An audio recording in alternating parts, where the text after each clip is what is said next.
Alhamdulillah.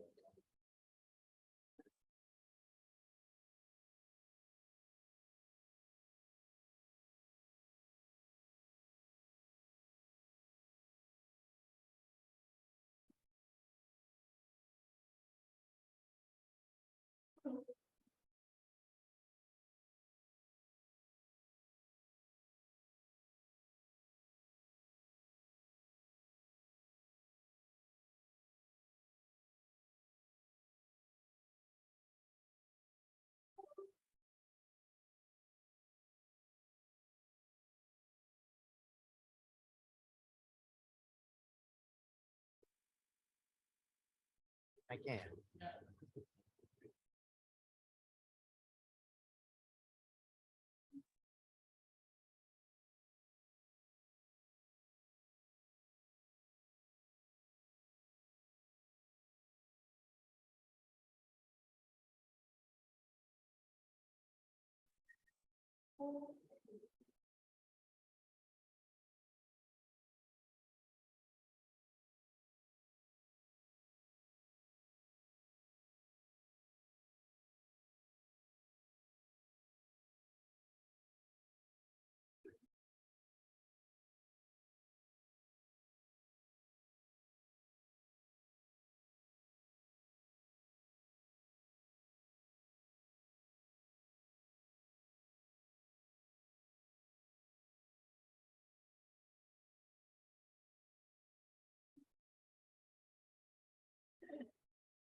Bismillahirrahmanirrahim. Assalamualaikum warahmatullahi taala wabarakatuh.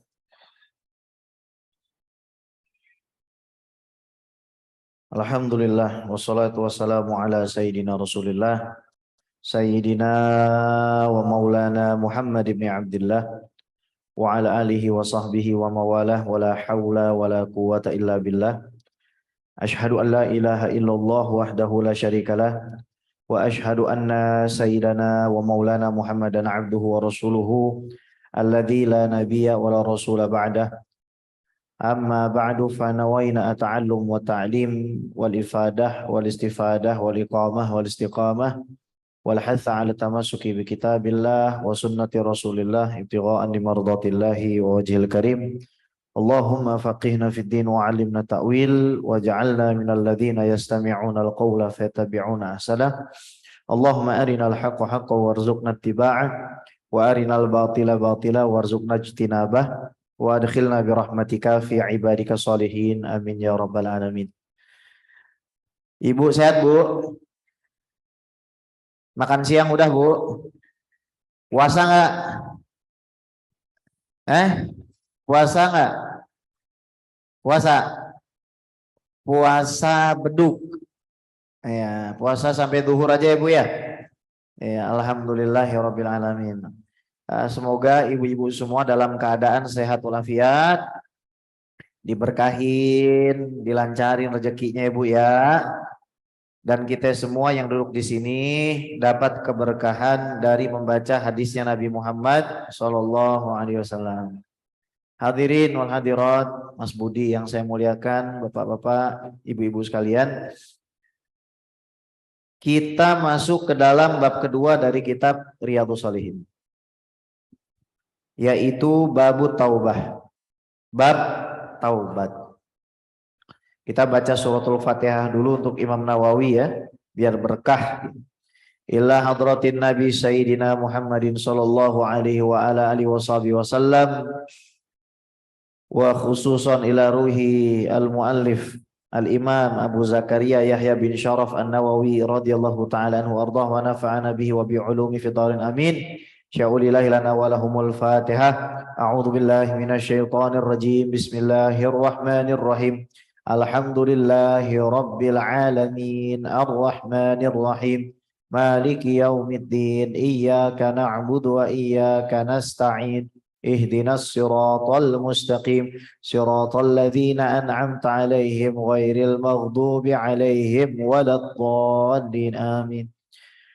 Bismillahirrahmanirrahim. Bi asanidina al-muttasilah ila al-muallif radhiyallahu ta'ala anhu warḍah wa nafa'ana bihi wa bi 'ulumihi fid dharin amin. Qala babut taubati. Bab taubat. Taubat itu Bu, artinya kembali dari satu keadaan yang tercela kepada keadaan yang terpuji. Taubat artinya kembali dari satu keadaan yang tercela kepada keadaan yang terpuji. Itu taubat. Ahlan wa sahlan. Saya di sini tambah kaya. Kenapa? Karena jualan roti di sini. Jualan roti, jualan milkshake.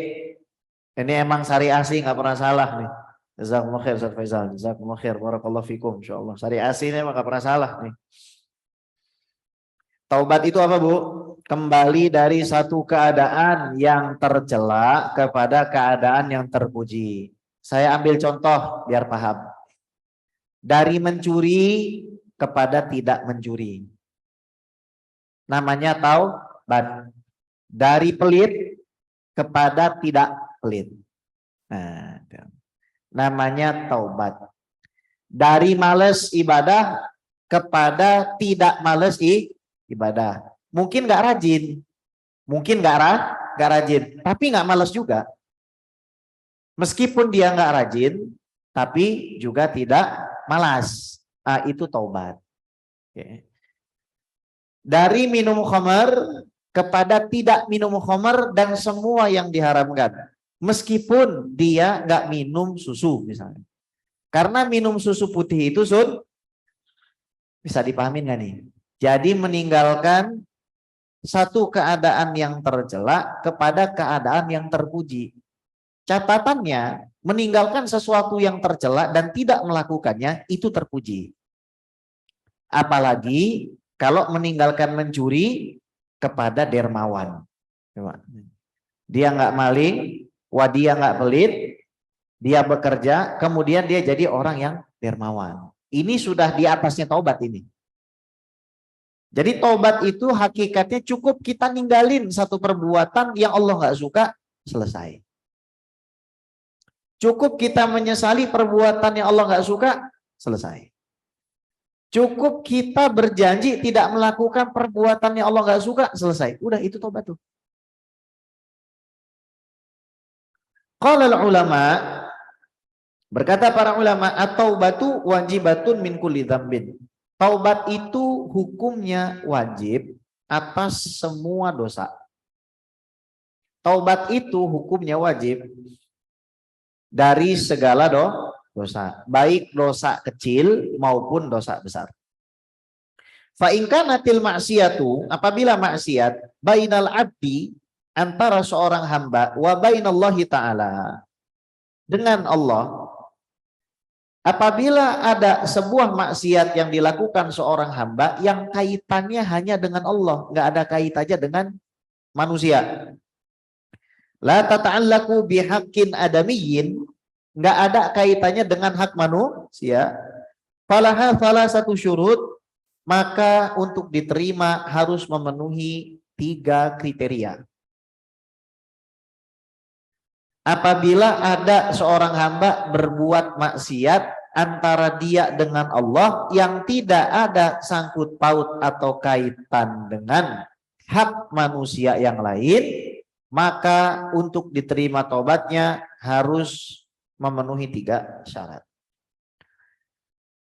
Ahaduha, yang pertama, ayyuqli'a anil maksiyah. Yang pertama, dia meninggalkan dari maksiat tersebut. Contoh dosa yang kaitannya dengan Allah apa, Bu? Minum khamar. Minum khamar, kalau khamarnya punya orang ya ada kaitannya juga sama manusia. Kalau khamarnya mencuri ya ada kaitannya juga sama manusia. Apa kira-kira? Enggak, berbohong ada kaitan sama manusia. Kalah ente, suara ente keras, kalah sama ibu-ibu. Ibu-ibu pelan bener. Ya, ninggalin sholat. Apalagi, Bu? Zina kalau bukan sama paham? Pokoknya nggak ada kaitan sama orang. Kaitannya betul-betul sama Allah, ya. Paham? Tidak berpuasa di bulan Ramadan, itu juga dosa antara seorang hamba dengan Allah. Berarti syarat pertama apa? Meninggalkan perbuatan tersebut. Kalau ada orang dia meninggalkan puasa Ramadan tanpa uzur, lantas dia masih melakukan perbuatan itu, maka taubatnya tidak diterima. Kalau ada orang bukan mencuri, apa tadi, tidak membayar zakat, meninggalkan sholat, ternyata dia masih mengulangi perbuatan yang sama, maka dia juga tidak diterima taubatnya. Meskipun dia nangis sampai keluar darah. Jadi di sini nggak disebutin harus nangis. 3 syarat ini, Bu, tidak disebutkan orang yang taubat itu harus menangis. Nggak harus nangis itu. Yang kedua, wasani ayyandama ala fi'liha. Syarat yang kedua yang harus dipenuhi, harus menyesal. Jadi harus ada di dalam hati itu penyesalan. Contoh, kenapa ya saya dulu ninggalin sholat padahal waktu saya banyak? Kenapa saya nggak mau bayar zakat padahal Allah nggak kurang kasih saya harta? Kenapa saya ini kok tidak mau untuk berhaji padahal uang saya cukup untuk pergi haji? Ini harus ada penyesalan. Kenapa ya dulu masa muda saya, coba jangan berisik itu yang cowok, Pak, coba jangan ngobrol, coba lagi majelisan. Ini saya lagi baca hadis Nabi nih. Coba jangan bersuara juga. Ini hadis Rasulullah lagi dibaca ini. Ya. Kasihan Imam Nawawi-nya udah dikubur. Kita sia-siain perkataannya itu. Jadi bermajelis itu ada adab dan etika, ya. Dulu ada namanya Imam Sufyan As-Tsauri. Imam Sufyan As-Tsauri ini muridnya sedikit. Nerima muridnya nggak banyak. Kenapa, Bu? Karena banyak murid yang diusir sama dia. Salah satunya, kalau beliau lagi baca hadis Nabi ada yang ketawa. Itu langsung, Bu. Misalkan qala Rasulullah sallallahu alaihi wasallam, terus ada yang ngakak. Langsung disuruh keluar, kamu jangan datang lagi ke sini 3 bulan. Bayangin, Bu. Zaman dulu itu 3 bulan gak datang ke seorang wali, gak boleh datang kepada seorang ulama hadis, itu siksaan dan azab. Kenapa? Berarti selama 3 bulan dia diharamkan dari hadis Rasulullah. Makanya kalau kita mau bermajelis itu ada adab dan ada etikanya. Etika dan adab bermajelis itu lebih utama daripada ilmu yang kita dapatkan di majelis. Kenapa? Karena etika itulah yang akan mengikat dari ilmu seseorang. Anda lebih baik punya anak yang pintar atau punya anak yang beradab? Pasti jawabannya anak yang beradab. Begitu juga seorang guru. Seorang guru itu dia mungkin senang punya murid yang pintar, tapi akan jauh lebih senang kepada murid yang beradab. Karena orang pintar itu banyak, yang beradab sedikit. Maka daripada itulah, apalagi ini majelis hadis ya. Karena ini beda dengan majelis lain, beda. Kalau misalkan kita ceramah gitu, ceramah biasa, nggak baca kitab Riyadhus Shalihin. Misalkan saya lagi ceramah, mungkin kita bisa ketawa terus gitu kan. Ibu ngobrol sedikit juga saya biarin aja. Cuman karena ini hadisnya Nabi SAW, saya takut dosa ibu bapak nambah. Kenapa? Karena nanti dianggap sama Allah nggak menghargai Rasulullah. Coba bayangin, nggak menghargai Rasulullah loh.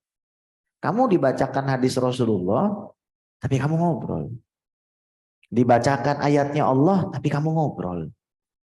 Nah, ini bahaya Bu. Ya, jadi orang di majelis itu di zaman Rasulullah, kalau seandainya burung dara itu mampir di kepala mereka, lantas membuat sarang di kepala mereka, itu pasti akan terjadi. Kenapa? Karena para sahabat itu seperti batu Bu, kalau di hadapan Rasulullah itu. Nggak ada yang gerak. Semuanya hatinya fokus, nyimak. Karena ilmu itu diterima bukan cuma pakai otak, tapi masuk ke dalam hati. Apa contohnya ilmu masuk ke dalam hati? Ibu merasakan perasaan hangat di dalam hati itu. Kalau ibu belum merasakan perasaan hangat ketika mendengar hadis Rasulullah hangat, ibu belum dapat ilmu itu. Ini expert opinion ya, orang yang sudah bolak-balik majelisan dari kecil lah. Tuh tahu dia, bisa membedakan. Jadi kalau Anda dapat ilmu itu langsung masuk. Dia seperti mengunci di dalam itu. Itu membuat hati menjadi tenang, membuat hati itu menjadi senang, gitu, bahagia perasaannya itu. Kita kembali ke sini. Syarat yang kedua, seseorang akan diterima taubatnya apabila dia menyesal. Menyesal contohnya bagaimana Bu? Kalau mengingat dia nggak suka.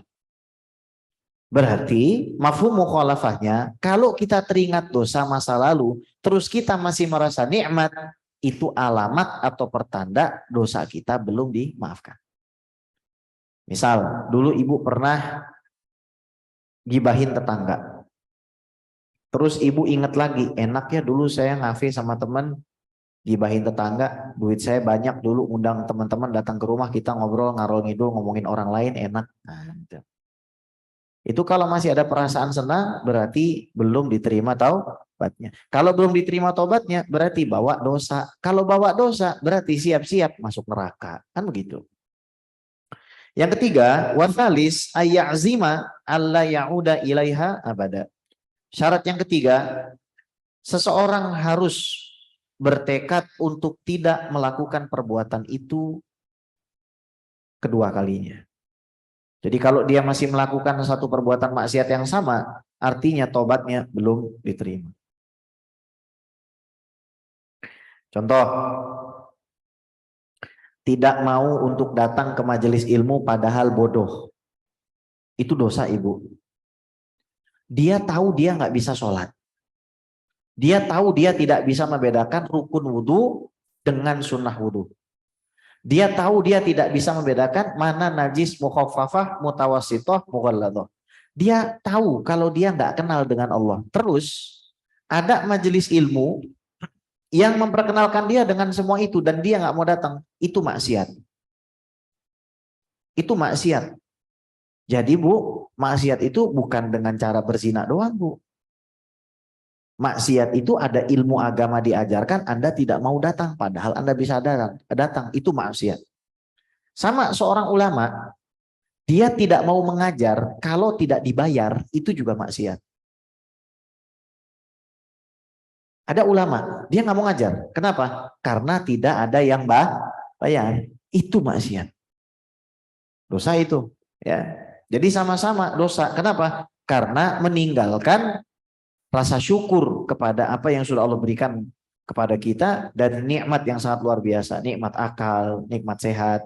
Kita pakai buat tidur-tiduran, umur kita habis. Kemudian, wa in kanatil ma'siyatu tata'allaku bi adamiyin fasyurutuha arba'ah. Apabila ada maksiat yang berkaitan dengan satu orang anak Adam saja, hak anak Adam satu saja itu, maka syaratnya bertambah jadi 4. Hadhihi salasa, 3 yang sudah disebutkan, wa ayyabro'a min haqqi sahibiha, dan hendaknya dia melepas tanggungan daripada hak orang yang dia zolimi tersebut. Fa in kanat malan, apabila hak tersebut berupa harta, au nahwahu, atau sejenisnya, raddahu ilahi, maka dikembalikan. Pertanyaan saya, anak kecil itu kan dia bukan mukallaf. Anak kecil dia tidak wajib sholat. Kalau ada anak kecil memecahkan gelas sari asih ini, kira-kira dia wajib bertanggung jawab nggak? Udah keras, salah lagi. Nih saya kasih tahu, begitulah pentingnya belajar ilmu agama, wajib. Dia memang bukan mukallaf. Dia memang tidak berkewajiban untuk sholat. Tapi kalau dia merusakkan hak manusia yang lain, meskipun dia masih bayi, dia tetap wajib ganti. Pada saat dia mampu. Itu terikat sama dia. Ada anak kecil ngerusakin, ngebakar nih sari asih. Tiba-tiba dia besar. Tetap dia wajib itu untuk mengganti. Kalau ternyata dia itu nggak sendirian, maka orang tuanya yang wajib mengganti. Jadi jangan ngelepasin anak sembarangan. Anak dilepasin sembarangan di majelis, di masjid, ngerusakin mikrofon misalkan. Terus kita mau bilang apa? Maklumin aja, ini anak kecil. Nah, berarti kita nggak paham ilmu fikih. Kita kan taunya cuma ini anak nggak mukallaf.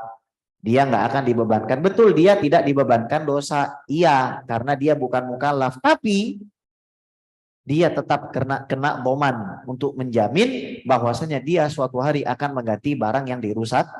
Nah, bayangin Bu, anak kecil aja kena. Belum balik aja kena. Belum mumayyiz aja kena. Gimana kalau orang dewasa? Kalau yang dirusak kehormatan, semisal kita memfitnah orang lain, apa nggak berat itu? Jadi untuk mengganti benda itu lebih mudah daripada mengganti kehormatan orang lain. Bahaya soalnya ini kehormatan orang lain. Makanya hati-hati kalau kita bicara tentang orang lain. Lebih baik diam. Saya punya satu kalimat Bu yang bisa menolong kita. Tidak ada orang menyesali diamnya kecuali sedikit. Kebanyakan manusia hanya akan menyesali bicaranya. Ibu pernah nggak nyesel gara-gara ibu diam? Nggak. Saya yakin nggak pernah. Kecuali dalam hal-hal tertentu, misalkan ada maksiat, terus ibu diam, itu ibu wajib menyesal. Tapi saya yakin ibu nggak akan tinggal diam kan? Kebanyakan kita menyesali siapa Bu? Orang-orang yang kebanyakan bicara. Karena kata Rasulullah, la tukthirul kalama min ghairi dzikrillah. Jangan pernah bicara kecuali mengingat Allah. Jangan kamu bicara kecuali mengingat Allah.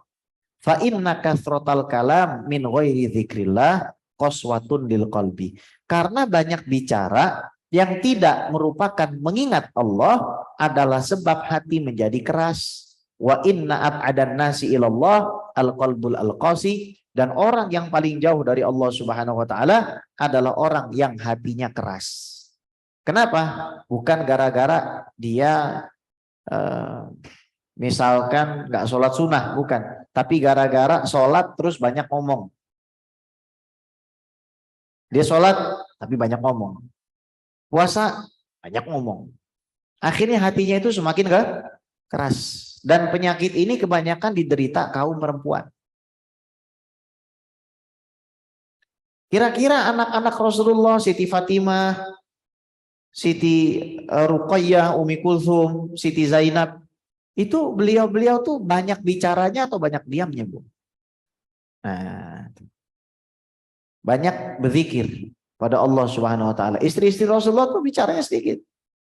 Kalau keluar dari mulutnya itu pasti zikrullah, ilmu, zikrullah, ilmu, zikrullah, nggak banyak bicara istri-istrinya. Kenapa? Karena mereka sadar petunjuk Rasulullah ini. Oh, Nabi saya bilang jangan bicara kecuali mengingat Allah. Baik, kita lanjutkan. Wa in kanat hadda qadhafin wa nahwahu makkanahu minhu aw talaba afahu. Ya. Kalau ternyata haddul qadhaf itu memfitnah orang berzina misalkan. Kalau ada orang memfitnah orang lain berzina, ternyata tidak mampu mendatangkan saksi untuk bersaksi, 4 orang saksi yang melihat dengan mata kepalanya, maka dicambuk 80 kali. Zaman sekarang, Bu, coba bayangkan, kita suka menuduh orang lain.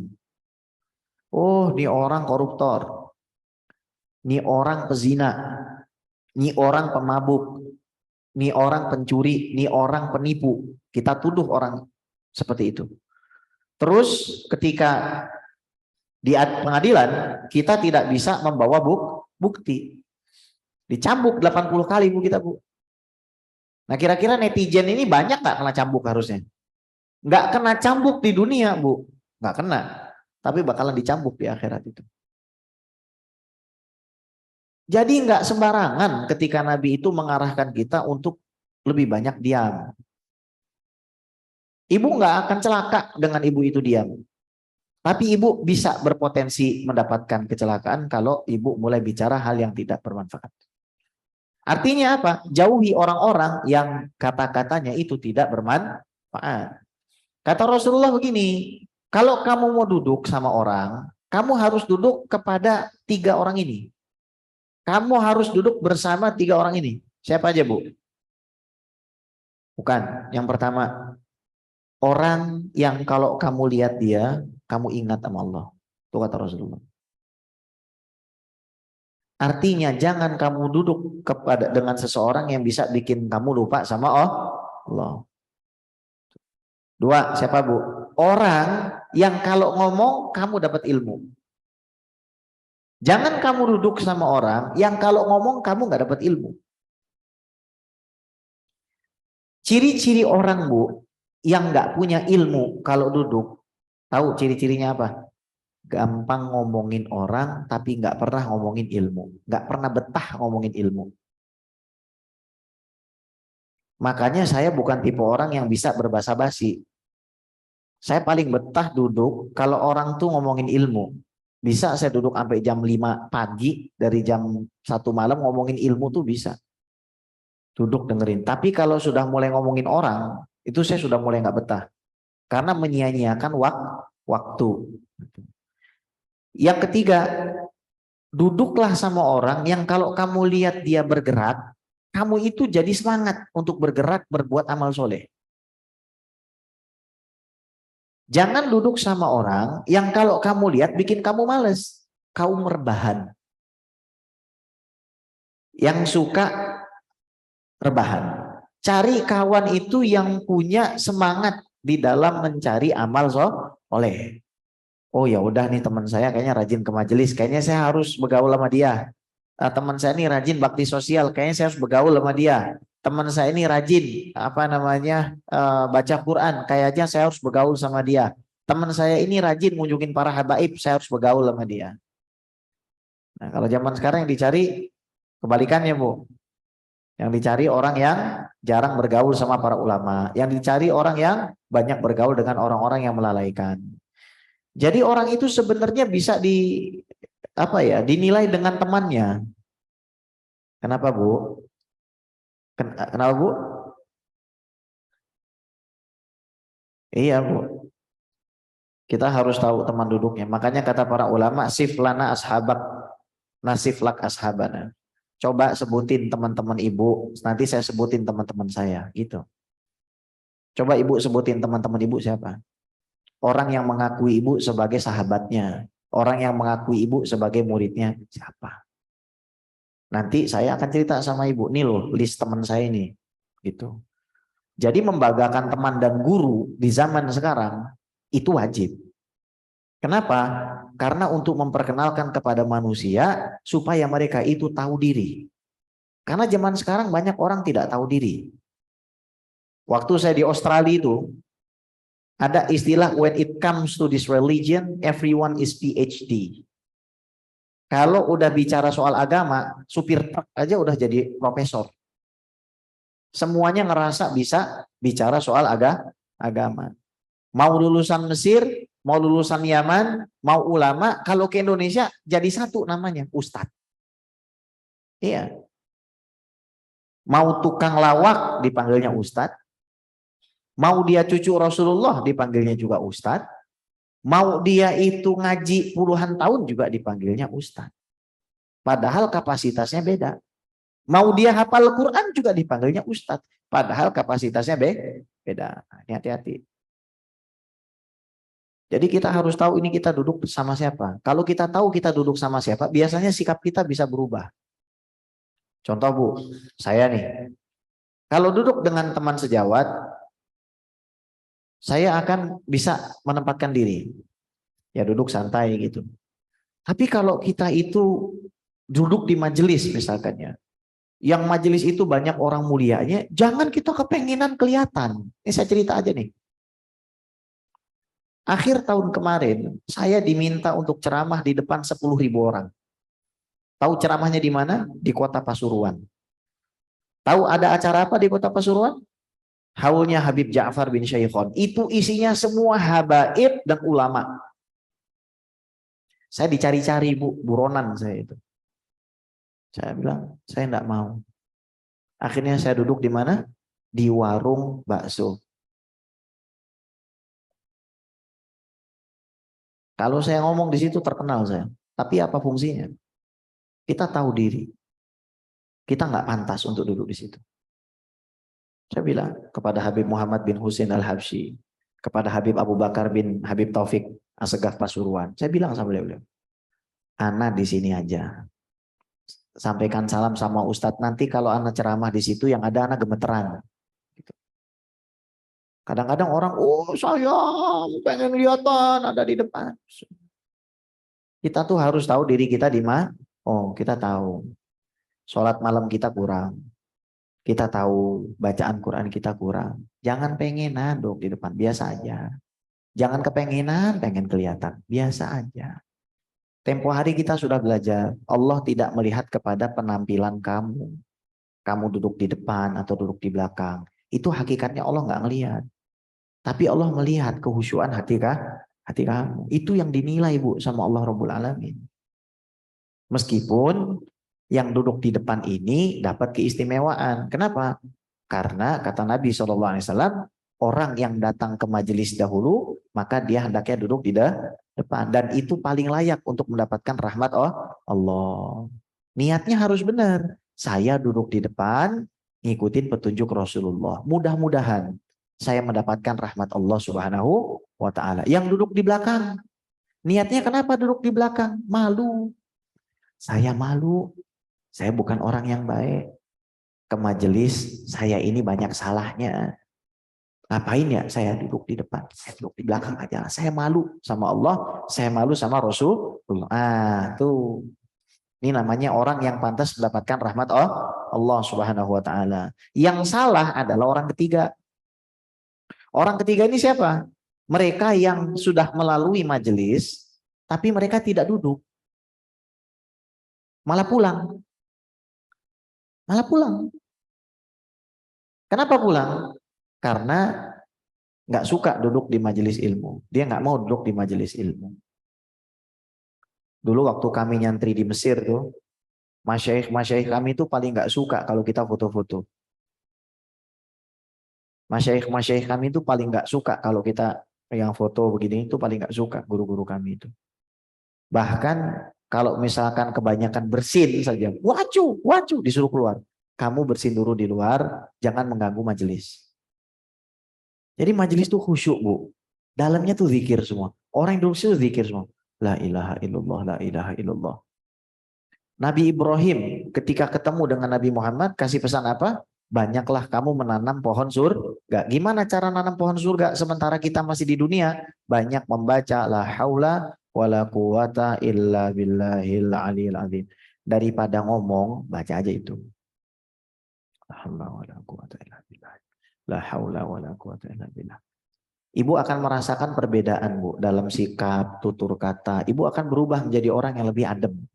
Ibu akan berubah menjadi orang yang lebih berwibawa. Kenapa? Karena setiap huruf yang keluar itu berasal dari hati yang bersih. Berasal dari hati yang melapangkan semua urusannya kepada Allah Subhanahu wa taala. Beda, Bu, beda dengan orang yang ngomong terus, beda, Bu, beda. Makanya kita hati-hati itu, kita kalau duduk sama orang tuh hati-hati. Kita nggak tahu lagi ngomong di depan siapa. Itu saya pelajari betul, Bu.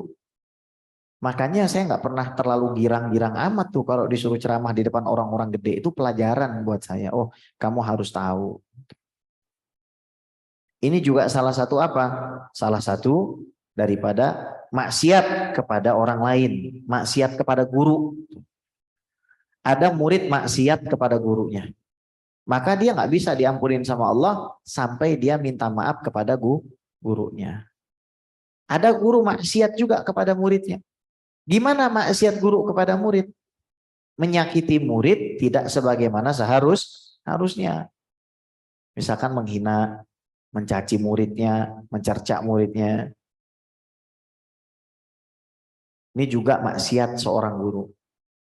Tapi semaksiat-maksiatnya guru kepada murid itu masih bisa terpenuhi apanya? Kewajiban dia. Kenapa? Karena dia memberi ilmu.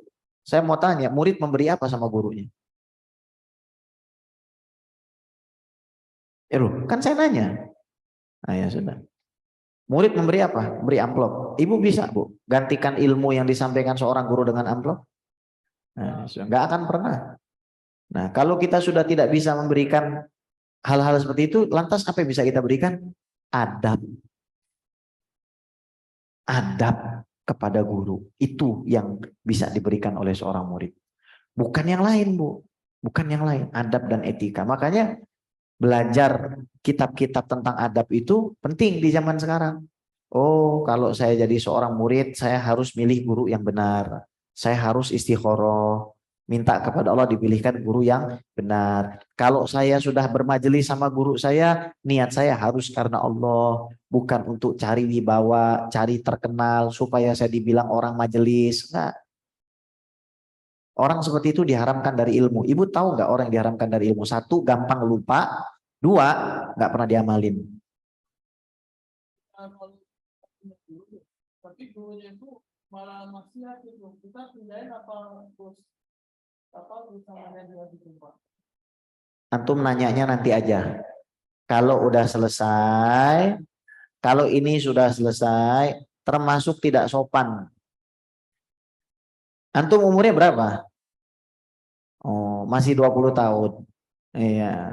Ya nggak apa-apa. Jadi nggak boleh antum. Kalau misalkan ada, jangankan guru ya. Misalkan antum sama teman aja, teman antum ngomong terus antum potong. Itu kan juga nggak sopan. Sopan nggak, Bu? Nah, ya. Di sini banyak ibu-ibu yang umurnya 60 tahun. Ente cucunya, ya. Nah, ente kalau jadi cucu, diam, tenang. Ini saya lagi ngajarin nenek-nenek ente. Ya, saya lagi ngajarin nenek-nenek ente cucunya diam dulu, yang sabar, ya, ya. Tapi saya jawab aja, kalau gurunya bermaksiat, kalau sampai tampak di mata kita, maka takwilkanlah maksiatnya itu kepada 70 takwilan yang baik. Misal, kita ngelihat guru kita tidur. Kenapa ya guru saya ini nggak sholat? Kita khususon, mungkin dia lagi sakit. Jangan kita langsung suuzon sama guru. Ini guru saya jadinya orang pemalas nih. Padahal kita nggak tahu guru kita kenapa. Itu yang membuat murid itu diharamkan daripada ilmu dan barokah. Tadi saya katakan apa? Ciri orang yang nggak dapat berkah ilmu, gampang lupa ilmunya. Gampang lupa ini kalau ngomong suka salah. Kalau ngomong suka salah, dia nyampaikan sesuatu salah. Ikhtilat bahasanya itu. Kemudian yang kedua, tidak diamalkan sama dia. Gampang lupa, Bu. Orang gampang lupa itu bisa ditangani dengan cara mencatat. Orang gampang lupa itu bisa ditangani dengan cara apa? Kita mencatat. Karena kita tidak punya memori sekuat Imam Syafi'i. Kalau Imam Syafi'i ketika mendengarkan perkataan ulama, hadis, ayat, beliau langsung hafal. Kalau kita kan enggak, otomatis kita harus apa? Mencatat. Toib. Apakah kalau saya mencatat dapat pahala? Yang pasti Bu, itu huruf, setiap satu huruf itu pasti akan bersaksi di hadapan Allah. Makanya hisab itu lama. Hisab itu lama. Karena nanti huruf-huruf itu akan bersaksi. Dibandingkan orang yang nggak pernah mencatat. Di majelis misalkan dia diam. Ngelamun kadang. Gurunya ngomong apa dia nggak paham. Dia nggak berzikir kepada Allah. Dia diem saja begini. Nggak mencatat. Dia dapat pahala. Keberkahan majelis. Tapi dia nggak dapat pahala yang lebih. Kenapa? Karena dia tidak mencatat. Mencatat kan ada effortnya. Satu, dia harus beli pulpen. Dua, dia harus beli buku. Tiga, dia harus menggunakan tenaganya untuk menulis. Menggunakan otaknya lebih daripada yang nggak nulis. Kemudian hurufnya banyak. Ya kan? Semuanya apa? Bersaksi. Jadi orang-orang yang mencatat itu, di sini ada ketua Masjid Al-Azam, pengajian Masjid Al-Azam tuh. Bu Hajah Tin tuh di pojok. Beliau ini umurnya sudah hampir 70 Bu ya. 69. 70 ya. Tapi beliau mencatat beliau. Ya, beliau mencatat. Dan dari tadi nggak bicara gitu. Ini yang 20 tahun malah banyak bicaranya ini. Wajar, anak masih muda nggak apa-apa. Ya, saya juga dulu kayak ente dulu sama. Ya, dulu juga bandel juga. Habib Ges ini bandel juga di majelis gitu ya. Alhamdulillah. Shallu ala Nabi Muhammad. Taib. Wa yajibu ayyatuba. Wa in kanat ghibatan istahallahu minha. Kalau itu berupa gibah, maka hendaknya dia meminta kehalalan. Bahasa kita kan sering gini, saya minta redonya ya, gitu. Minta halalnya, dulu saya pernah ngomongin kamu di belakang orang. Ibu pernah nggak ngomong begitu, Bu? Nggak berani. Zaman sekarang, Bu, kita kalau basuh wajah, itu disunahkan membasuh berapa kali? Zaman sekarang banyak orang membasuh wajahnya 6 kali. Kenapa? Karena mukanya 2. Karena mukanya 2. Makanya dia basuhnya 6 kali Bu. Karena mukanya nggak 1, 2 tuh mukanya. Ya, makanya harus kita hati-hati. Tuh, ya. Kalau sampai kita pernah ngomongin orang, ya udah kita minta halalnya. Saya jujur deh, kayaknya saya pernah ngomongin antum semua di belakang. Hari ini saya meminta keridhaan antum semua untuk supaya antum memaafkan saya. Misalkan acara keluarga nanti Bu halal bihalal, Ibu ngomong aja kayak gitu kepada keluarga besar. Supaya nanti Ibu enak, mendingan malu di dunia ketimbang nanti urusannya ribet di akhirat. Kumpulin aja keluarga nanti kan halal bihalal, masing-masing ngomong seperti itu. Itu saya biasakan Bu di keluarga saya begitu. Jadi bukan cuma kumpul makan ketupat. Tapi lebih kepada masing-masing itu istihlal. Jadi minta maaf. Saya pernah ngomongin kalian semua di belakang. Omongan yang nggak bagus. Dan saya tidak mau nanti urusan kita panjang di akhirat. Maka sekarang saya mohon keridhaan supaya kamu memaafkan saya. Kalau kamu tidak mau memaafkan saya akan ganti dengan apa yang saya punya. Kalau zaman dulu Bu, orang minta maaf ngasih emas. Supaya apa? Dirinya dimaafin. Tapi ternyata yang digibahin nggak mau maafin Bu. Kenapa? Karena yang digibahin merasa dosanya banyak. Saya nggak punya pahala. Pahala saya nanti ngambil dari kamu aja. Na'udzubillahi min balik. Makanya udah stop kita ngomongin orang tuh. Kita nggak bakal ditanya terhadap dosa-dosa yang dibuat orang lain oleh Allah. Tapi kita bakal ditanya atas dosa-dosa sendiri yang kita buat. Thayyib.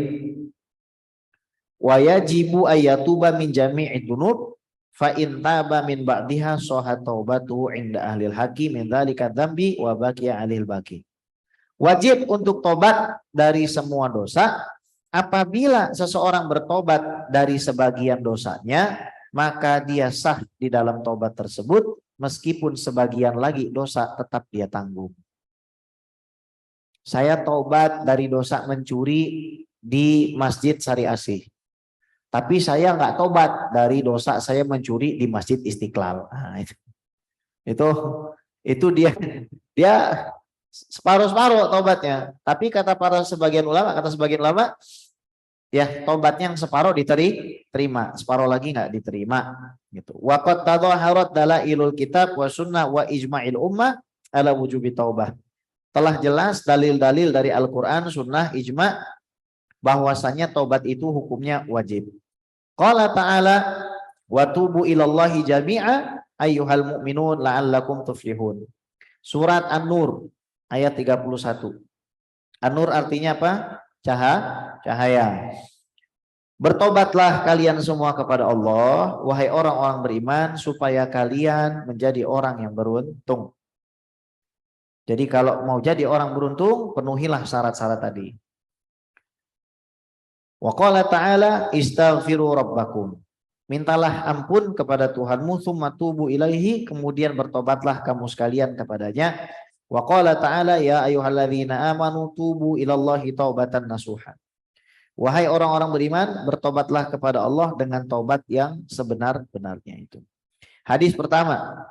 Wa an abi wa bihi ilaihi qala wa an Abi Hurairah radhiyallahu taala anhu qala sami'tu Rasulullah sallallahu alaihi wasallam yaqul wallahi inni la astaghfirullah wa atubu ilaihi fil yaumi aktsar min 70 marrah rawahul Bukhari. Dari Sayyiduna Abu Hurairah radhiyallahu taala anhu, beliau berkata, aku mendengar Rasulullah sallallahu alaihi wasallam bersabda, demi Allah aku meminta ampun kepada Allah dan bertobat kepadanya dalam satu hari lebih dari 70 kali.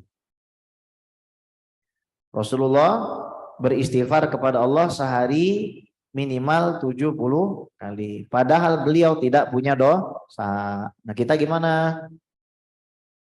Banyak istighfarnya insya Allah banyak istighfarnya. Dikit dosanya banyak istighfarnya. Afadal hadis. Ya, hadis ini memberikan faedah. Haddul ummah ala taubah wal istighfar. Menyemangati umat Islam itu untuk memperbanyak taubat dan istighfar. Fa innahu sallallahu alaihi wasallam ma'a kaunihi ma'suman wa khairal khalaiq wa qad ghafarallahu lahu ma taqaddama min dhanbihi wa ma ta'akhkhar yastaghfiru wa yatubu fil yaumi 70 marrah ta'liman li ummati. Meskipun Rasulullah ini disucikan oleh Allah Subhanahu wa taala dari semua kesalahan, beliau tetap mengajarkan umatnya untuk meminta ampun kepada Allah minimal 70 kali dalam sehari. Menunjukkan Rasul tidak pelit kepada ilmu. Rasulullah tidak pelit kepada ilmu. Kemudian wa ziyadatan fi darajati indallah, dan juga menambah derajatnya Rasul di hadapan Allah Subhanahu wa taala. Al-istimrar fit taubah wal istighfar min sya'nihima mahudunub wal athami allati qad yaqa'u fiha al-insanu min ghairi syu'ur. Kalau ibu selalu mengucapkan astaghfirullahaladzim alladzi la ilaha illa huwal hayyul qayyum wa atubu ilaih, atau ibu baca astaghfirullahaladzim astaghfirullahaladzim, atau ibu baca astaghfirullah wa atubu ilaih, dengan sigat atau bentuk-bentuk istighfar yang demikian, maka dengan kesinambungan ibu membaca istighfar itu akan menghilangkan dan mengikis dosa-dosa ibu yang kadang-kadang ibu tidak sadar. Ya, coba Bu, kalau kita otomatis dosanya dikikis kan enak. Astagfirullah, astagfirullah, astagfirullah, astagfirullah, astagfirullah, astagfirullah, astagfirullah, astagfirullah, astagfirullah, astagfirullah, astagfirullah, astagfirullah, astagfirullah, astagfirullah, astagfirullah, astagfirullah, astagfirullah. Astaghfirullah, astaghfirullah, astaghfirullah, astaghfirullah, astaghfirullah, astaghfirullah, astaghfirullah, astaghfirullah, astaghfirullah, astaghfirullah, astaghfirullah, astaghfirullah, astaghfirullah, astaghfirullah, astaghfirullah, astaghfirullah, astaghfirullah, astaghfirullah, astaghfirullah, astaghfirullah, Astaghfirullah, astaghfirullah, astaghfirullah, astaghfirullah, astaghfirullah, astaghfirullah. Astaghfirullah, astaghfirullah, astaghfirullah, astaghfirullah, astaghfirullah, astaghfirullah. Astaghfirullah, astaghfirullah, astaghfirullah, astaghfirullah, astaghfirullah, astaghfirullah. Astaghfirullah, astaghfirullah, astaghfirullah, astaghfirullah, astaghfirullah. Astaghfirullah, astaghfirullah, astaghfirullah, astaghfirullah, astaghfirullah, astaghfirullah. Astaghfirullah, astaghfirullah, astaghfirullah, astaghfirullah, astaghfirullah, astaghfirullah. Astaghfirullah, astaghfirullah, astaghfirullah, astaghfirullah, astaghfirullah, astaghfirullah, astaghfirullah.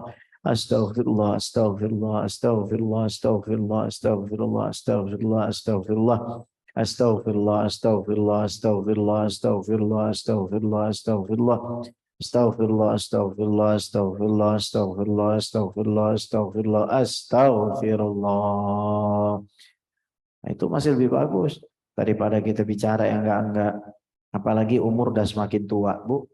Mau apa lagi coba yang kita bawa kalau bukan pikir kepada Allah. Kemudian hadis kedua. Wa bihi ilaihi wa anil Agharr ibn Yasarin al-Muzani radhiyallahu taala anhu qala, dari Al-Agharr bin Yasar al-Muzani radhiyallahu taala anhu, beliau berkata, qala Rasulullah sallallahu alaihi wasallam, Nabi sallallahu alaihi wasallam bersabda, ya ayuhan nas, wahai seluruh sekalian manusia, tubu ilallah, bertobatlah kalian semua kepada Allah, fa inni atubu fil yaumi ilaihi mi'ata marrah. Karena dalam satu hari aku bertobat kepada Allah sebanyak 100 kali. Afadal hadis ma'a ma qablahu annal matlub kathratul istighfar wal musara'ah ila taubah. Sebagaimana sebelumnya kita diminta untuk banyak istighfar dan bersegera untuk bertobat. Wa ma dzukira fi hadzal hadis walladzi qablahu minal adad la yuqsad bihi tahdid. Terjadinya perbedaan riwayat, yang satu 70, yang satu 100, artinya tidak ada batasan untuk beristighfar. Itu bukan dibatasi. Perbedaan riwayat itu menunjukkan bahwasanya nggak ada batas maksimal orang istighfar, tuh nggak ada. Dia mau istighfarnya 100.000, mau istighfarnya 20.000, mau 30.000, itu tidak bertentangan dengan Al-Quran dan Sunnah. Karena bukan termasuk ibadah mahdhah, jadi tidak termasuk bid'ah yang sesat. Karena kalau termasuk ibadah mahdhah, kemudian menambah-nambah rukun, menambah-nambah syarat, menambah-nambah halangan, maka orang tersebut sudah buat bid'ah sayyi'ah. Menambah rukun, sholat subuh jadi 3. Menambah syarat, syaratnya harus koprol 10 kali, baru sholatnya sah. Nambahin sendiri. Kalau kamu nggak salto 10 kali, itu nambah-nambahin. Syarat sedekah dulu. Kalau kamu nggak sedekah, maka sholat kamu nggak sah. Nah, itu namanya nambah-nambahkan. Ini ahli bid'ah ini seperti ini. Ya, nambahin syarat gitu ya. Ini ahli bid'ah. Kenapa? Karena menambahkan sesuatu yang tidak termasuk ke dalam ibadah mahdhah. Atau menambah mawani', larangan. Misalkan, kalau kamu itu pakai baju merah, sholat kamu nggak sah. Itu pertanyaan bid'ah. Tapi kalau misalkan barang siapa beristighfar 100.000 kali, insya Allah dosanya akan diampuni, nggak ada masalah itu. Saya mau sehari istighfarnya 20.000. Terus ada orang bilang, tapi Rasulullah kan cuma 100. Tapi Rasulullah kan cuma 70. Berarti kamu tidak mengikuti Rasulullah. Ya nggak begitu juga. Ya. Justru malah kita lebih banyak butuh istighfar dari Rasulullah SAW. Hadis ketiga, wabihi ilaihi. Wan Abi Hamzah Anas bin Malik Al-Ansari khadimi Rasulullah sallallahu alaihi wasallam radhiyallahu taala anhu qala. Dari Abi Hamzah Anas bin Malik Al-Ansari, pembantu Rasulullah sallallahu alaihi wasallam, beliau berkata, qala Rasulullah sallallahu alaihi wasallam, lallahu, sesungguhnya Allah itu afrahu, lebih bahagia, bi taubati abdihi, dengan taubat seorang hambanya yang berbuat dosa, min ahadikum, dibandingkan salah seorang di antara kamu, sakoto ala ba'irihi, yang menemukan tunggangan atau hewan kendaraannya, waqad adallahu fi ardin falatin, yang mana sebelumnya tunggangan tersebut meninggalkannya di tanah tidak berpenghuni. Kita datang ke tanah tidak berpenghuni, tiba-tiba unta meninggalkan kita, atau mobil itu tiba-tiba lari sendiri. Atau mobil itu mogok. Di tengah hutan, mobilnya mogok, di tengah hutan kendaraannya hilang, macet, nggak bisa bergerak. Tiba-tiba kendaraan tersebut nyala. Nggak ada angin, nggak ada hujan, kendaraan tersebut balik lagi ke kita. Senang nggak? Senang.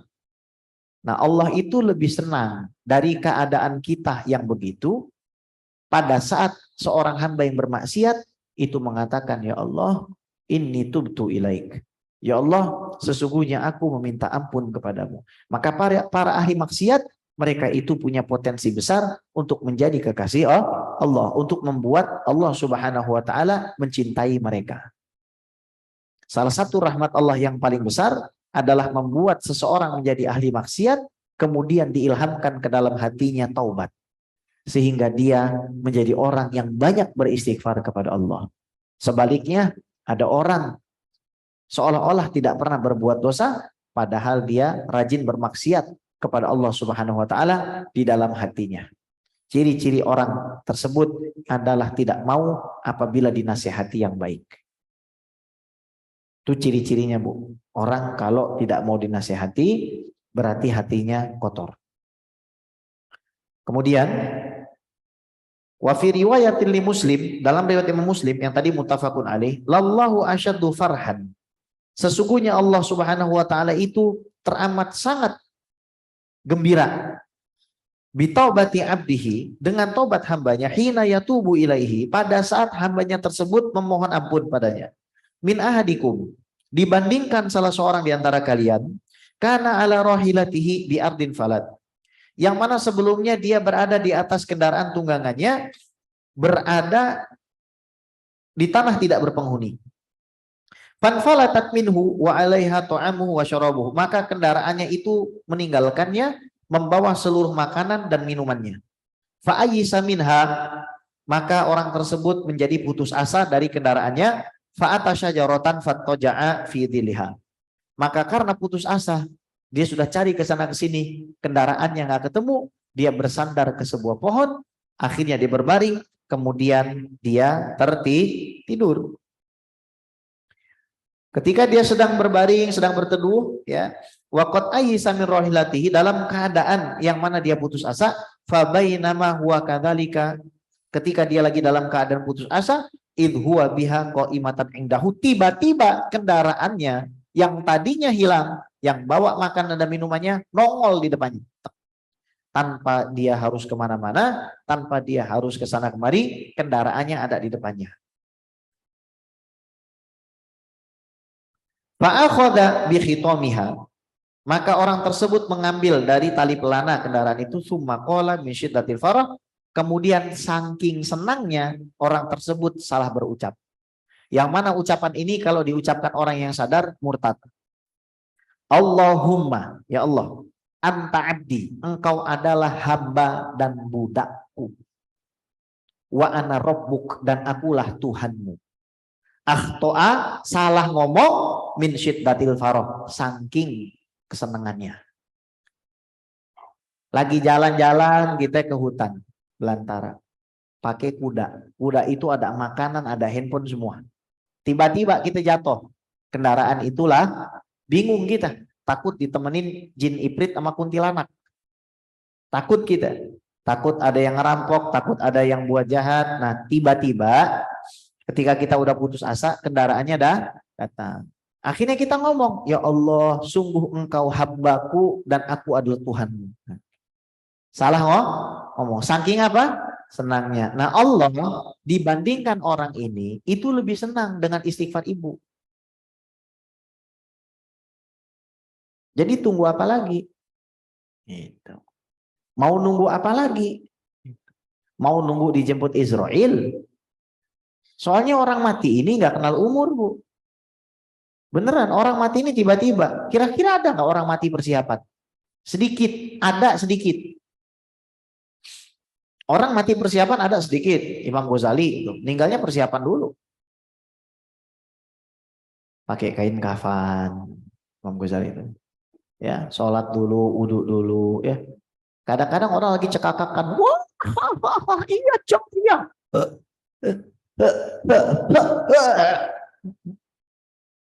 mati dia. Ya kan? Lagi maksiat, lagi main handphone. Gak bisa nyebut. Makanya orang akan mati sesuai dengan kebiasaan hidupnya. Kalau kebiasaan hidupnya, astagfirullah, astagfirullah.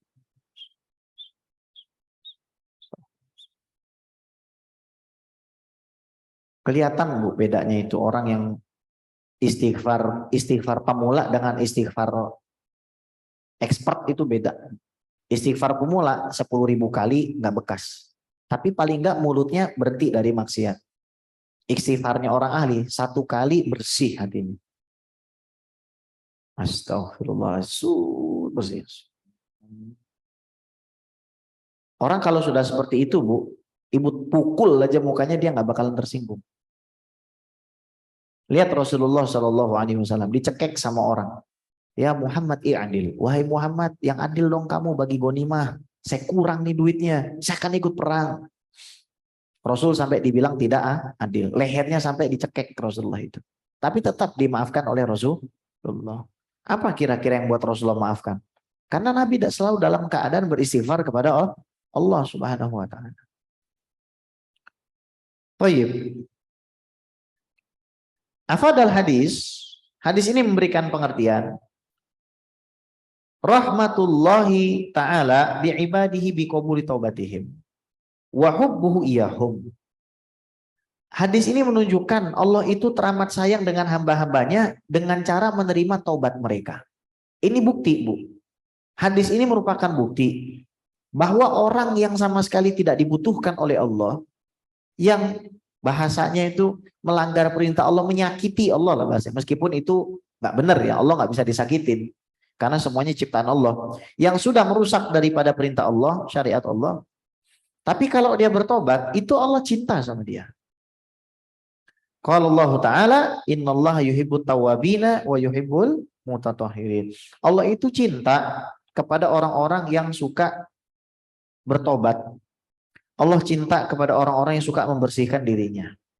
At-targhib bitaubah wal hathu 'alaiha. Dalam hadis ini ada dalil agar kita selalu mencintai untuk bertobat dan juga semangat di dalam menunaikannya. Adamul mu'akhadati fil khata' ghairil mu'tamad. Hadis ini memberikan pemahaman bahwa kita tidak akan dianggap berdosa apabila kita melakukan suatu secara tidak sengaja, ya. Al-iqtida bin Nabi sallallahu alaihi wasallam fi ta'lim bidorbil mithal bidorbil mathal litakribil makna wa ziyadatil idah. Kita harus mengikuti Nabi sallallahu alaihi wasallam di dalam cara mengajar, mengambil perumpamaan-perumpamaan untuk mendekatkan pemahaman dan juga menambah kejelasan. Jawazul qasam litakid ala ma fihi faidah wa maslahah. Diperbolehkan untuk bersumpah dalam rangka menegaskan sesuatu yang memiliki faidah dan maslahah. Wallahu a'lam. Silakan Bu kalau mau bertanya. Silakan. Yang mau bertanya silakan. Sambil kita minum dulu nih. Bismillahirrahmanirrahim.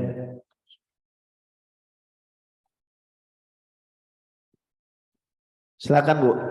Ada mic-nya enggak?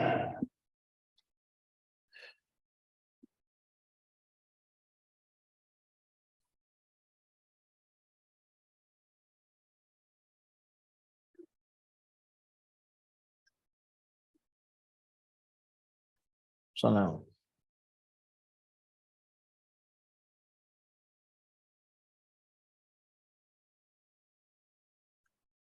Bagaimana Ustadz? Yang pertama adalah caranya caranya tobat yang benar. Apakah dengan kita melaksanakan sholat tobat setiap kita melaksanakan kesalahan atau cukup dengan membaca istighfar? Itu yang pertama. Ya. Lalu yang kedua, tadi yang kita harus duduk bareng atau duduk dekat-dekat yang dengan orang yang ahli ibadah. Iya Bu. Ya, bagaimana caranya kita kan hidup bermasyarakat. Iya Bu. Ya, tidak mungkin teman-teman kita tuh ahli ibadah semuanya. Iya. Jangan sampai kita dikatakan sombong, iya Bu. sombong. Paham, gitu. Iya. Ya, jadi caranya bagaimana Ustaz supaya mereka juga tidak sakit. Terima kasih. Assalamualaikum warahmatullahi wabarakatuh. Waalaikumsalam. Bagaimana caranya taubat? Caranya memenuhi 3 syarat tadi. 1, Ibu tinggalkan perbuatan yang ibu itu tidak sukai. Tinggalkan perbuatan yang ibu itu tidak sukai. Apa perbuatan yang tidak kita sukai? Maksiat kepada Allah itu. Saya dulu pernah membentak seseorang. Saya berjanji saya tidak akan pernah membentak siapapun lagi. Karena kaitannya dengan orang itu, berarti saya harus minta maaf ke orang itu. Bukan dengan cara sholat, Bu. Ibu sholat nggak selesai urusan itu, Bu. Kira-kira ibu punya utang, caranya selesai dengan sholat atau dibayar? Sholat dulu terus dibayar. Kalau sholat doang nggak bisa. Oh, saya kan sudah banyak zikir, Bib. Harusnya ya dia mau dong maafin saya. Ini logikanya dari mana? Jadi yang pertama ibu harus menyesal. Kedua, ya ibu tinggalkan perbuatan itu. Ketiga, ibu berjanji tidak akan melakukannya. Udah itu aja, Bu. Sholat tobat itu bukan syarat. Sholat tobat itu bukan syarat.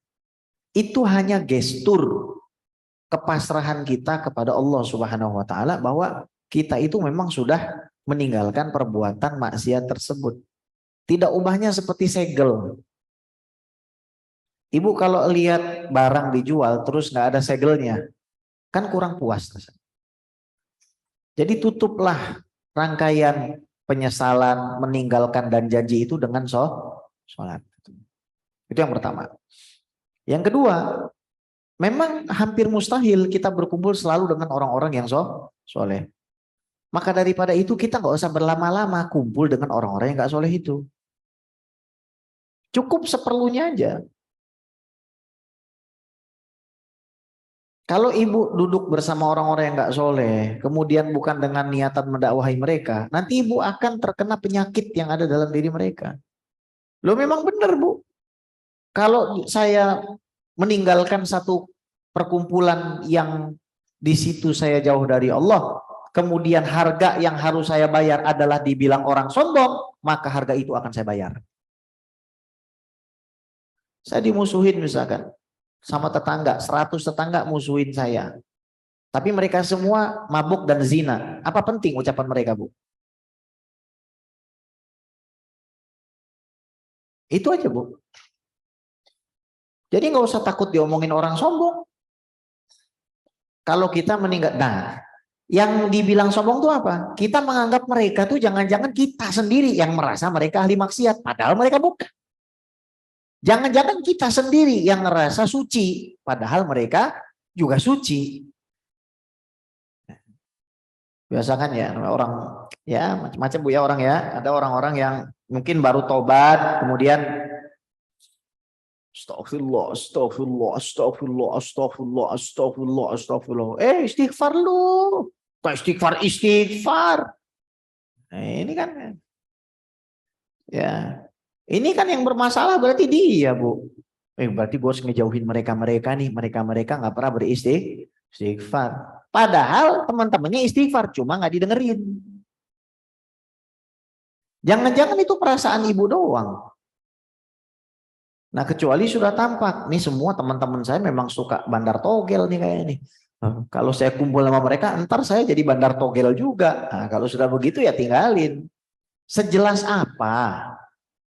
Sampai kita itu harus meninggalkan komunitas itu. Gitu, Bu ya. Baik, ada lagi silakan, Bu. Silakan. Waalaikumsalam warahmatullahi wabarakatuh.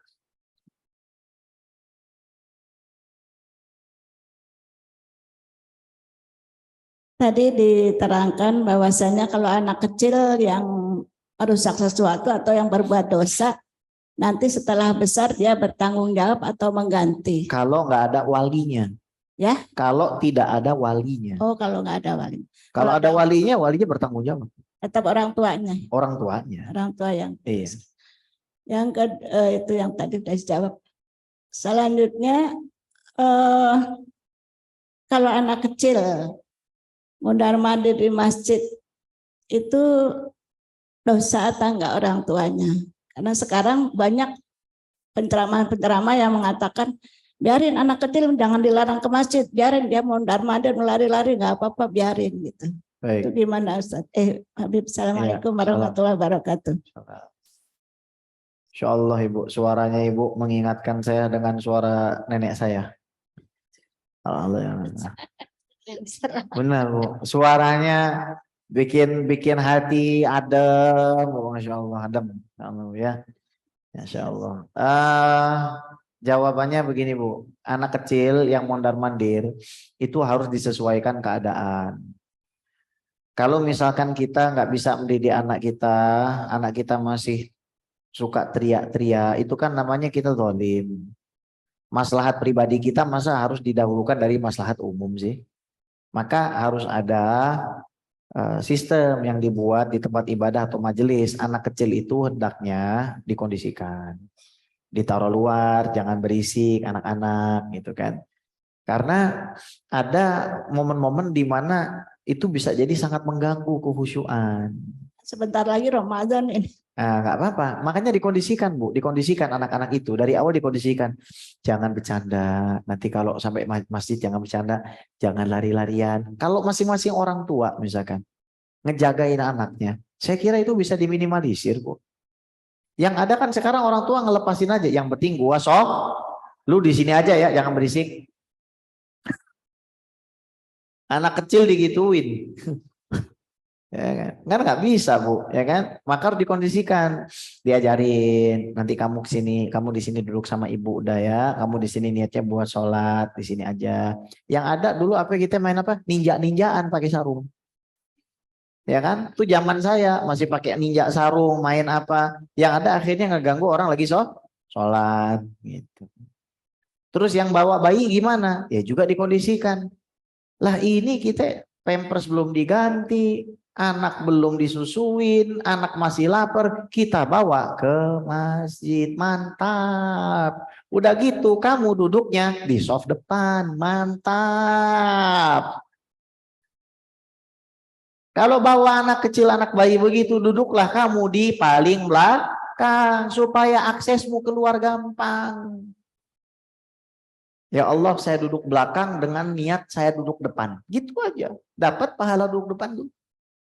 Saya niat duduk di belakang supaya bisa memudahkan akses saya dan tidak mengganggu. Tapi ya Allah, saya niat juga saya duduk di depan ya Allah. Tolong tulis pahala saya duduk di depan karena saya datang duluan. Tapi saya duduk di belakang. Kan begitu caranya. Ya, harus dikondisikan. Baik, silakan Bu. Ini silakan. Bismillahirrahmanirrahim. Assalamualaikum warahmatullahi wabarakatuh. Waalaikumsalam. Begini Pak Ustadz, Ya. seandainya saya berbuat dosa, melakukan perbuatan dosa terhadap seseorang, dan orang tadi meninggal dunia, kita belum sempat meminta maaf, bagaimana caranya kita untuk menghapus dosa kita terhadap orang yang meninggal tadi? Terima kasih. Wassalamualaikum warahmatullahi wabarakatuh. Pertama, Ibu datangi ahli warisnya. Betul Ibu. Ahli warisnya. Karena merekalah yang berhak untuk menjadi wali daripada orang tuanya itu. Ibu minta maaf sama mereka. Kedua, Ibu kunjungi kuburnya. Karena dia masih ada di situ.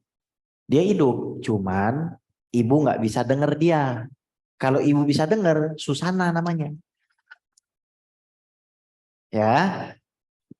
Bokir. Ya, bokir gitu ya. Sundel bolong tuh Bu namanya. Makanya Ibu tidak bisa nah, tapi bukan artinya mereka mati. Mereka tuh hidup, cuman beda alam. Dia udah nggak bisa ini lagi Bu, nggak kayak kita, nggak makan, nggak minum, tapi dia hidup tergantung dengan amalnya. Kalau amalnya soleh, keliaran bisa. Kalau tuh orang soleh banget, dia bisa kelayapan Bu, ruh itu Bu. Bisa terbang kemana-mana. Jadi bukannya kita mati terus kelar urusannya. Nah yang nggak soleh di penjara, nah gitu kan. Tapi mereka ada di situ. Ibu ngomong. Jadi kalau misalkan ada orang bilang, kamu ngapain ngomong sama kuburan, syirik. Ini orang nggak paham apa itu syirik. Syirik itu menyekutukan, ada hubungannya nggak? Ibu ngomong sama orang, terus dibilang syirik, kan bahlul yang ngomong ini. Minta juga boleh, nggak apa-apa. Ibu mau minta, misalkan begini, ibu datang ke kuburan minta apa? Minta maaf kan? Oh iya, ibu minta apa? Minta maaf sama Allah atau sama dia? Sama dia kan? Ibu syirik dong kalau gitu. Loh, minta maaf kok salah digunakan. Contohnya apa, Bu?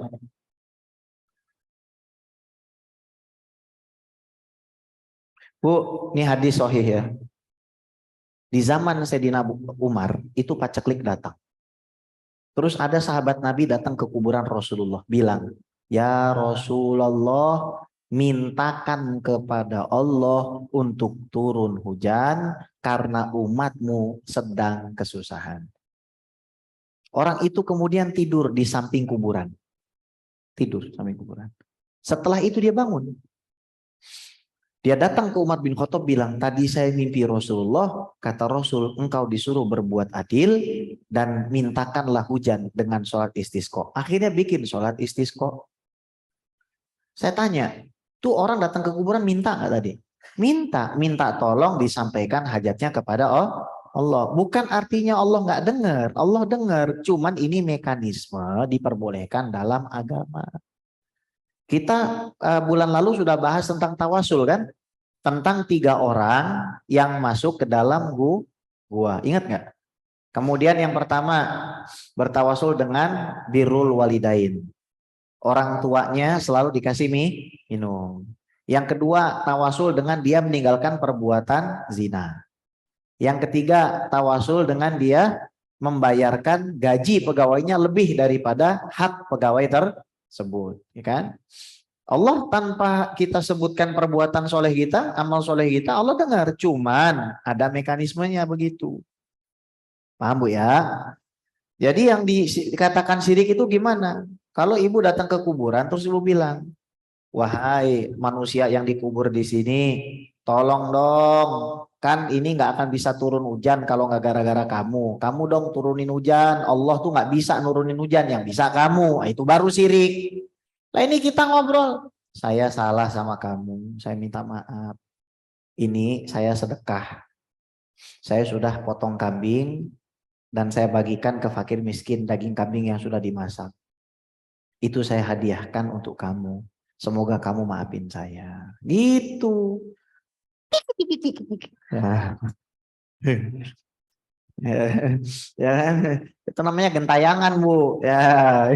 Jadi ibu jangan nungguin. Ya, dari tadi udah nggak ada suaranya. Ibu nggak perlu nungguin ya Bu ya. Terus kalau ada orang bilang, "Bu, nggak sampai, mana mungkin sampai," gitu kan? Saya tanya sama dia Bu, tanya gini Bu, "Kamu udah pernah turun ke bawah? Kamu udah pernah? Kamu dapat info dari mana? Kalau kamu mati terus gak sampai. Kamu udah pernah punya orang dalam? Siapa yang kasih tahu? Kalau nggak pernah, coba yuk. Kamu saya kubur, habis itu nanti saya coba. Kalau nggak sampai, kamu balik lagi aja." Ini kadang-kadang orang belum pernah masuk kubur bilang, "Nggak sampai itu." Ini ada orang Bu, nggak pernah ke Sari Asih bilang, nggak ada tuh Sari Asih. Gara-gara dia nggak pernah ke Sari Asih. Kan diketawain Bu sama orang di kuburan. So tahu banget ya orang so tahu nih. Orang mati aja ketawa. Al-mayyit yadhak minhu. Orang mati aja ketawa sama orang-orang itu. Ya Bu ya. Paham ya? Nah, ada lagi Bu, silakan. Nah, silakan.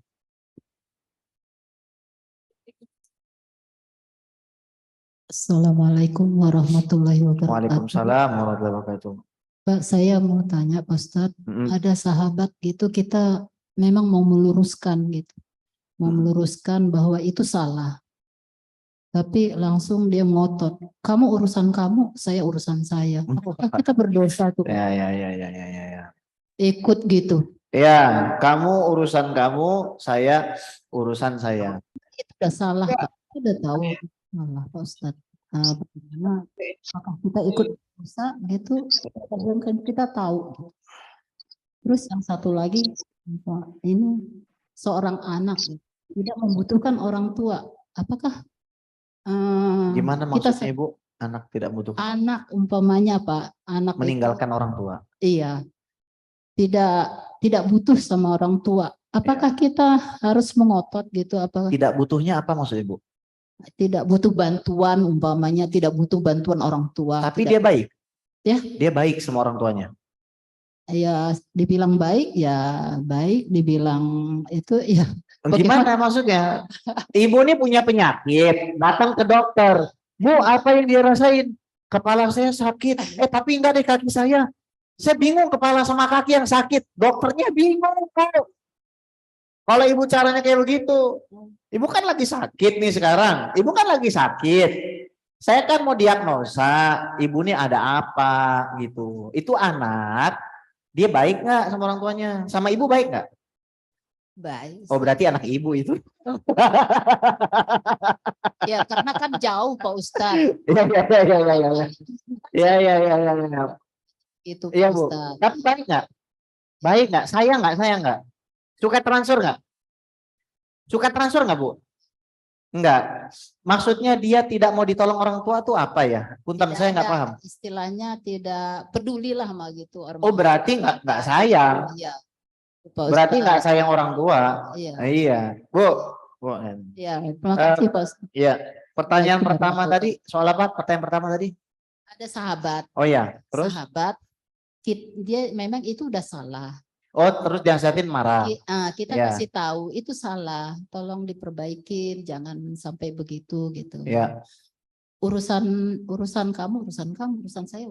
Iya baik. Jangan ikut campur urusan. Iya, bilang aja gini Bu, nggak bisa selama saya hidup, selama saya ini masih hidup, saya akan terus menasihati kamu. Itu. Karena saya sayang sama kamu. Karena Rasulullah mengatakan ad-dinun nasihah. Agama ini adalah nasihat. Jadi Ibu nggak usah peduliin orang yang marah sama Ibu. Gini Bu, Ibu punya anak. Ibu suruh sekali dia nggak mau sholat. Apakah Ibu berhenti nyuruh dia sholat? Anak Ibu bilang, kamu bukan ibu saya. Apakah Ibu berhenti nyuruh dia sholat? Ya enggak kan. Jadi kalau misalkan Ibu bilang, ini urusan saya bukan urusan kamu. Bukan kayak urusan kita ini kenapa ya? Nah, ini bukan urusan kamu, ini urusan saya. Dia bilang begitu. Kita jawab, agama ini dibangun atas dasar saling menasehati. Rasa sakit ini harus sama-sama kita tanggung. Soalnya begini Bu, kalau ada orang maksiat, mabok, zina, misalkan. Terus kita nasehatin, terus dia marah dan kita berhenti nasehatin, nanti azab itu turun bukan cuma ke dia tapi ke ibu. Iya. Dimusuhin siapa? Itu bukan sahabat Bu, setan.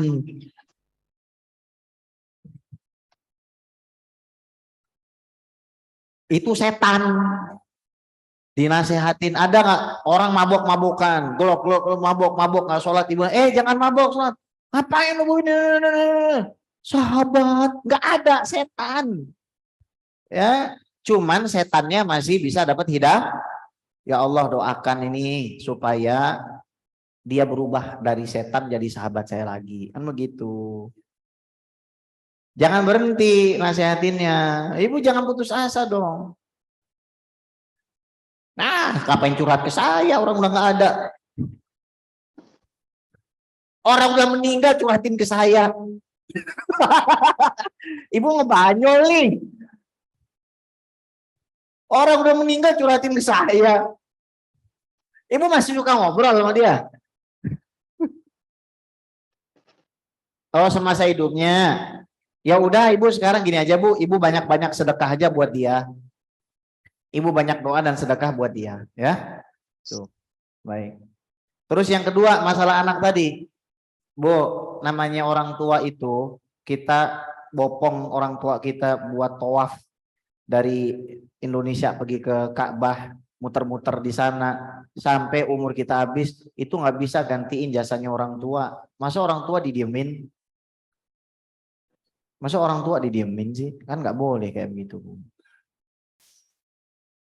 Saya aja sama ibu saya, kalau saya berangkat mau ngajar, saya cium tangan, saya cium kaki.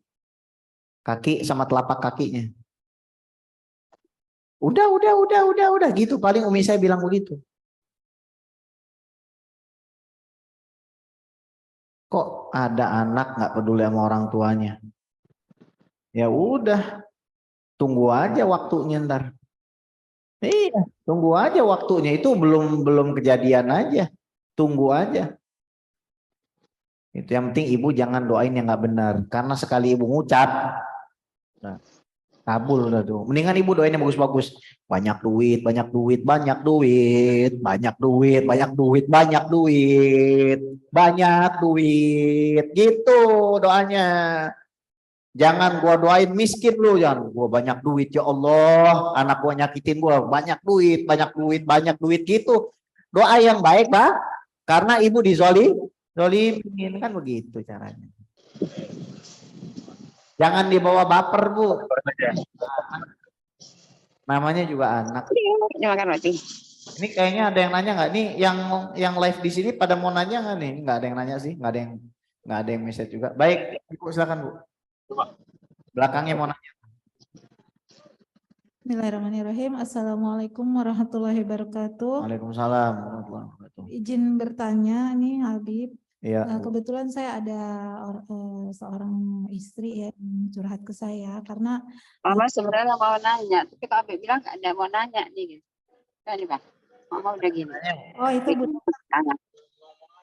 Ya udah ini dulu deh. Silakan Bu Dokter dulu lebih dahulu nggak Pak? Ibu. Assalamualaikum.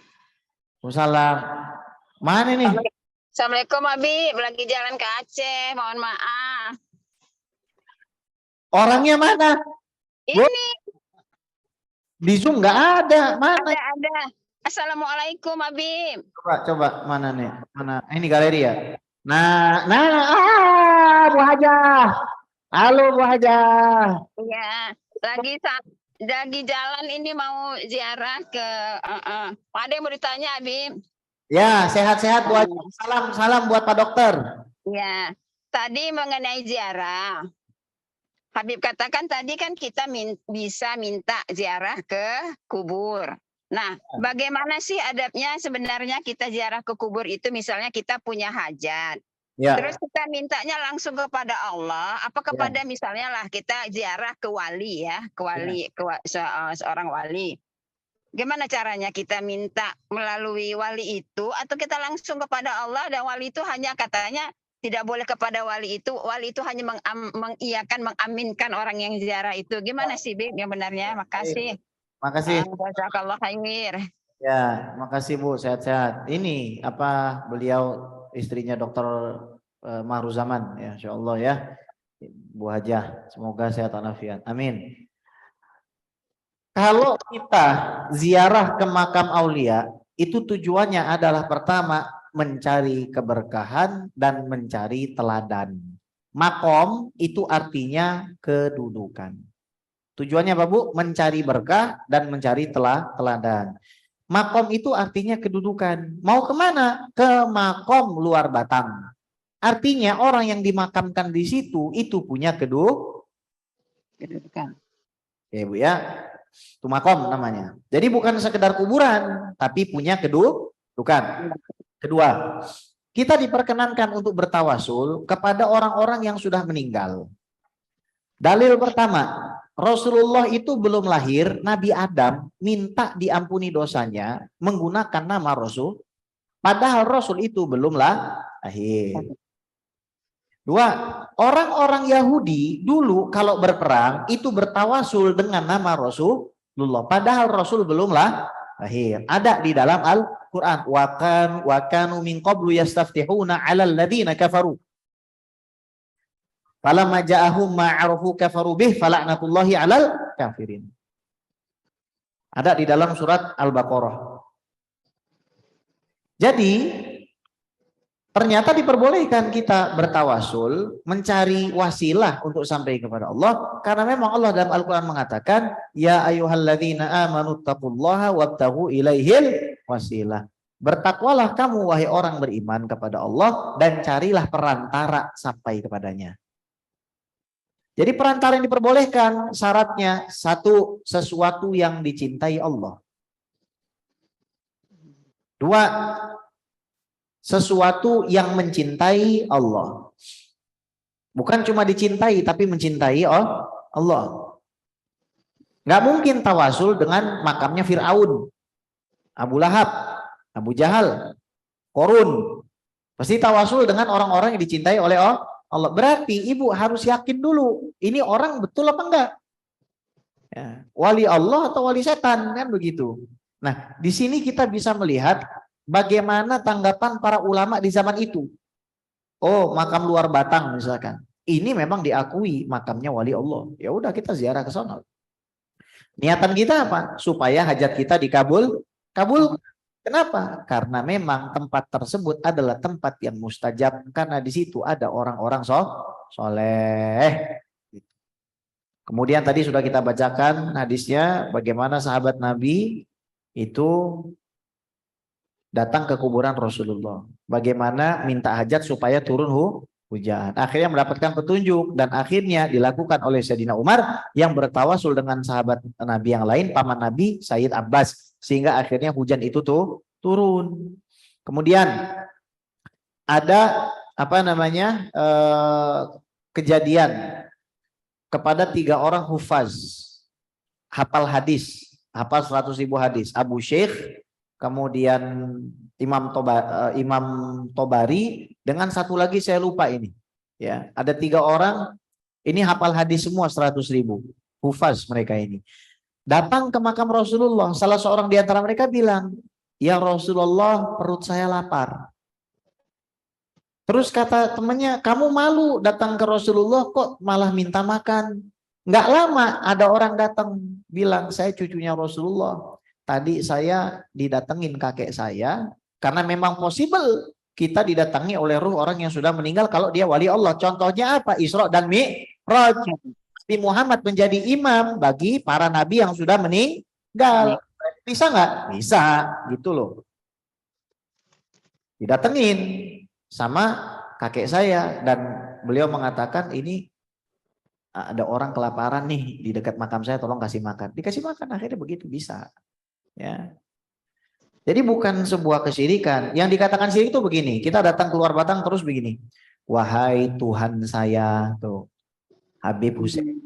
Emang ada orang kayak begitu? Kan nggak ada. Kita datang karena tempat tersebut memang diberkahi, ada keberkahannya di situ. Dan termasuk mujarrobat para ulama atau kebiasaannya para ulama untuk berziarah ke makam orang-orang soleh, mencari keberkahan dari mereka. Itu Ibu Dokter. Ya, makasih Bib, jazakallah. Nih Bapak mau nanya juga nih. Iya Bu, salam-salam semua Bu. Assalamualaikum Habib.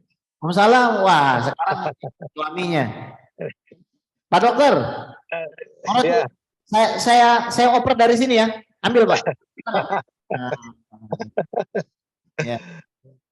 Ini satu aja nanya sekalian. Bagaimana nih kalau adab kita, orang tua kita sudah meninggal, ibu bapak, dan adab kita ke kubur orang tua kita. Itu aja, Dip. Baik. Apa yang harus kita lakukan? Apalagi mau bulan Ramadan, Bu. Ya. Saya dari sekarang, kalau ada orang dia ini dokter, ada orang biasa bilang jangan ziarah kubur di bulan sebelum Ramadan, itu bid'ah tuntunannya. Lah terus mau kapan? Sementara Nabi mengatakan yughfaru fi Ramadan ila arba'ah. Orang itu diampuni dosanya kecuali 4 kalau masuk Ramadan. 1, yang tidak akan diampuni, mudminu khamrin, orang yang terbiasa minum khamr meskipun puasa. Pagi dia sahur pakai whisky, buka puasa pakai brandy. Nah, itu.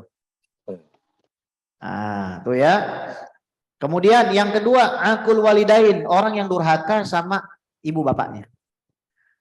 Yang durhaka sama ibu bapaknya contohnya siapa? Orang tuanya udah meninggal, dia nggak pernah doain orang tuanya. Dia maksiat. Dia bermaksiat kepada Allah. Itu kan nyakitin hati orang tua. Jadi gini Pak Dokter. Ya. Orang sudah meninggal, salah satu yang Allah akan kasih adalah tampilan amal keluarga yang ditinggalkannya. Kalau keluarganya bikin amal soleh, itu menyenangkan. Kalau keluarganya bikin maksiat, itu menyakitkan. Maka kalau kita pernah bikin maksiat setelah orang tua kita meninggal, kita datang kuburnya minta maaf. Kenapa kok kita minta maaf datang ke kubur? Karena memang riwayatnya malaikat mayit itu senang dengan orang-orang yang berziarah kepada mereka. Senang diziarahin, Bu. Para mayit itu. Bukannya mereka itu nggak senang, sangat senang. Makanya Rasulullah punya rutinitas ziarah ke makam baki di malam hari, dokter. Rutin. Ya. Jadi bukannya setahun sekali. Itu setiap minggu Rasul pasti ke baki itu. Ziarah. Ke Masjid Kuba setiap hari Sabtu ziarah. Begitu. Jadi adab dan etikanya kita ziarah kepada orang tua. Pertama, kita minta kepada Allah supaya Allah ampuni dosa orang tua kita. Dua, sebagai bakti kita kepada orang tua kita, kita dahulukan ziarah kita dengan membaca zikir. Kemudian setelah baca zikir, kita baca surat Yasin, baca tahlil dan lain sebagainya. Karena ada hadis yang derajatnya hasan dari Al-Imam At-Tabarani dalam Al-Mu'jam Al-Awsat, bahwa Nabi mengatakan siapapun orang yang meninggal maka hendaknya lekas dikuburkan. Kemudian bacakan di bagian kepala Fatihah, kemudian di bagian kaki penutup surat Al-Baqarah. Artinya kalau Fatihah dan Al-Baqarah boleh dibaca, Yasin juga boleh dibaca. Supaya apa? Kita hadiahkan pahalanya. Setelah itu kita sedekah untuk nama almarhum. Jangan lupa kita cari penanggung jawab makam, terus kemudian kita belikan baju, kita belikan sarung, kita kasihkan hadiah sebagai bentuk terima kasih kita karena sudah menjaga makam orang tua. Itu adab dan etikanya, Pak Dokter. Syukran. Pak Dokter, makasih. Baik. Ini muziarah nih, insya Allah. Makasih, Pak Dokter. Baik, ibu-ibu sekalian, karena waktu sudah menjelang jam 3 malam, jadi kita cukupkan aja sampai di sini. Semoga apa yang saya sampaikan ini bermanfaat dan insya Allah kita ketemu lagi di bulan selanjutnya. Wassallallahu ala sayyidina Muhammad wa ala alihi washabihi ajmain walhamdulillahirabbil alamin. Wa lafu minkum. Assalamualaikum warahmatullahi taala wabarakatuh.